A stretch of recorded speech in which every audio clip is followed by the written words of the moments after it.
Let's start with a headline. Zoot suitors learn lesson in fights with servicemen. The story it tells is simple. Brave American servicemen were fighting off violent, probably gang-involved Mexican-American teenagers. And it is in the newspaper. But what if this story is a lie? The first words of the article read, "Those gammon dandies, the Zoot suitors, having learned a great moral lesson from servicemen, mostly sailors, who took over their instruction 3 days ago, are staying home nights." A gammon refers to an urchin, and a dandy refers to a man overly obsessed with his own appearance. Before even reading the article, our minds are flooded with misrepresentations of the people involved, and we come to false conclusions without knowing the full story. The so-called Zoot Suit riots were not a riot by Mexican-American youth, although the title given to these events conveniently couples the words together. They were a systemic campaign of racial violence against them, fueled by years of racism and a biased media that painted them as criminals to justify the assault. To understand the true story, we need to know the historical context of racial violence that led to that summer. A year earlier, in 1942, the death of a man at a popular swimming hole called the Sleepy Lagoon became a massive media story. The press and police immediately scapegoated the entire Mexican community. The official investigation was riddled with racism, and a group of young Mexican-American men were wrongly convicted in a trial that was a complete miscarriage of justice. The defendants were even denied the right to sit with their counsel or get haircuts, creating an unkempt appearance for the jury.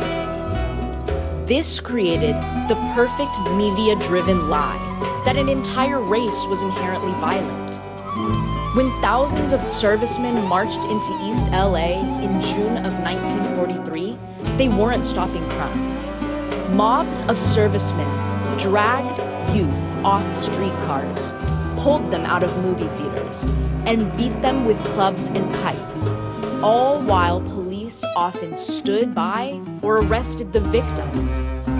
They even would specifically rip the Zoot suits off of the youth and burn them in the streets as a statement. This violence wasn't spontaneous.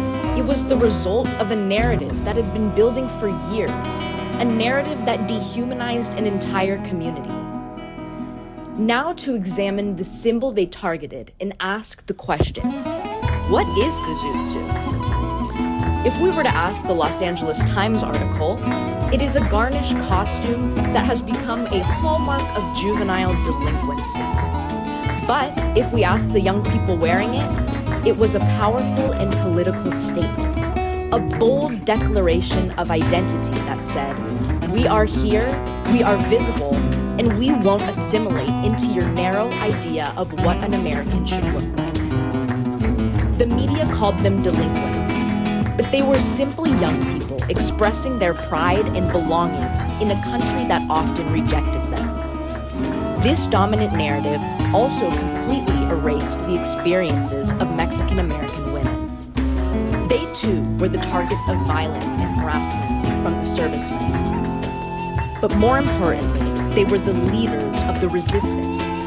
These women were working in defense factories for the war effort, yet they were still treated as second-class citizens. During the riots, they were not passive. They organized. They formed committees, like the Citizens Committees for the Defense of Mexican-American Youth, to provide legal aid, protest the violence, and defend their communities when no one else would.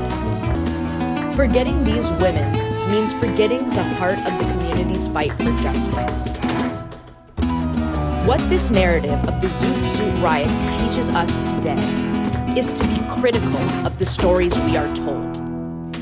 The most readily available headline is often the voice of the most powerful, and we have to ask ourselves, who is being called violent and why? Who benefits from that story in 1943, when the media characterized the Mexican-American youth as the violent ones to justify a brutal, state-tolerated attack on them. When we look deeper, we see the truth. They were oppressed, and their crime was demanding the right to exist on their own terms.